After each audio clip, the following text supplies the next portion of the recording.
really pleased to have the opportunity to speak to you and learn a little bit about your thoughts on the electric power industry and where it's going. Now, since the collapse of Enron, many companies are selling the trading segments of their company and leaving the energy trading market. What do you see for the future of energy marketing? Well, clearly, supply and demand creates a marketplace, and there is supply and there is demand. So by definition, I'm confident there'll continue to be a platform to create a trading business. I think that the financial markets, the supply and demand of the market itself, will establish what's the criteria and the benefits and rewards that people are looking for that part of the industry. So while the scope of the contracts, the length of the contracts, the content of the contracts may change over time, the real need of supply and demand will always be met to some degree by the need to trade energy in kilowatts and molecules and dollars. Financing for new power plant projects is becoming more difficult, and many developers of power plants are now facing a reduction in their credit ratings. Long term, what can these companies do to improve their access to credit? Solid contracts to acquire fuel, solid contracts to purchase electricity, competent operators that can deliver reliable power at a competitive cost will always attract dollars. So whether we're financing just about anything, if the lender has confidence in the cash flow over a period of time, you can attract financing. So I think that's the world that we're operating in, is maybe in a world where realism has creeped back into our vocabulary, where the ability to have confidence in a long-term flow of costs and revenues are really the things that we're going to be focused on once again. So it's not a formula that we haven't worked successfully in the past. It's just something that we'll have to relearn and maybe be a little more conservative in the way we approach some of these projects. With the problems of deregulation in California and some other parts of the country, the deregulation of the U.S. electric industry has come to a virtual standstill. Is deregulation of the industry still viable? Will Congress still try to re-regulate the industry, in your opinion? Yeah, I think the reality is that the whole American system is based on the notion of capital markets where there's competition.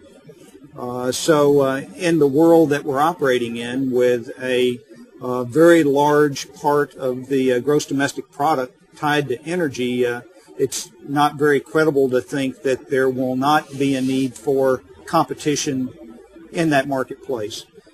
Clearly, some people have broken the code on how that should work in some market segments. You look at the transportation industry and some other industries, banking, they have been very successful in changing their style and their business model. We'll find, I'm confident, the right business model for the electric utility industry, for the unregulated electric utility industry, and we'll find that right blend. It's as with any political problem, it's not without its detractors and proponents, and we're going to have to find the right medium point of convergence of opinions. In regards to the environment and the concern with global warming, what do you think should be the environmental policy of the U.S.? Is nuclear power an option? Should we consider construction of new power plants? Or should we concentrate on developing renewables such as wind, solar, biomass, and wave power? And should renewables be subsidized? It's a political answer. I mean, these are all questions that have more than just an economic dimension. They have an environmental dimension that you mentioned. They have a dimension of perception of comfort and security. They have a dimension of allocating resources. I think the power supply system that we're operating today has a blend of a variety of technologies for a reason. And that is because each and every one of them have their place either geographically, because of their position in the electrical grid, or because of the particular set availability of fuel, water, or the natural resources in that geography.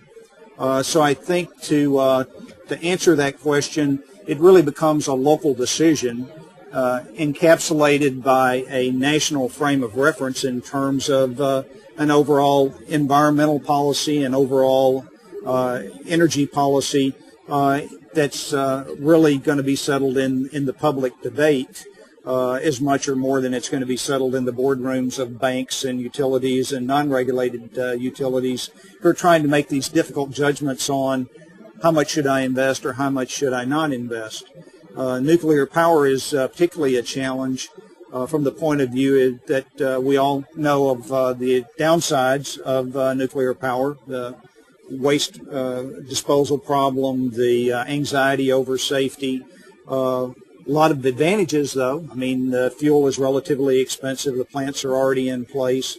The need to re-register those plants and get them relicensed is a known problem and opportunity at the same time. So nuclear is a big part of the U.S. Installed base. To discount it would be inappropriate because of the financial consequences. On the other hand, the mix of technology is one that's going to be determined by that environmental policy, fuel availability, and what's the real financial returns that an appropriate investor would look for as they're putting their money out. A follow-up question to the nuclear side, and there's a big concern about nuclear waste. But what's your opinion? Do you believe this is more political than technical? I mean, do they have the technical know-how to dispose and store waste long term, or is it a political thing? Well, I think the answer of disposing of the nuclear waste is one where if there were simple and clear solutions, they would have been implemented. They've not been implemented because there aren't clear and simple solutions that meet not only an economic hurdle but also the political elements of concern that you might have or I might have with the transportability of the waste, because it's got to get from wherever it is to a waste disposal point. Some of that is political, purely political. Some of that's real, So it's a challenging question that'll have to be answered by the political forces that are out there, but at the same time, technology and technology innovation will deliver some alternatives that the political process will have to consider.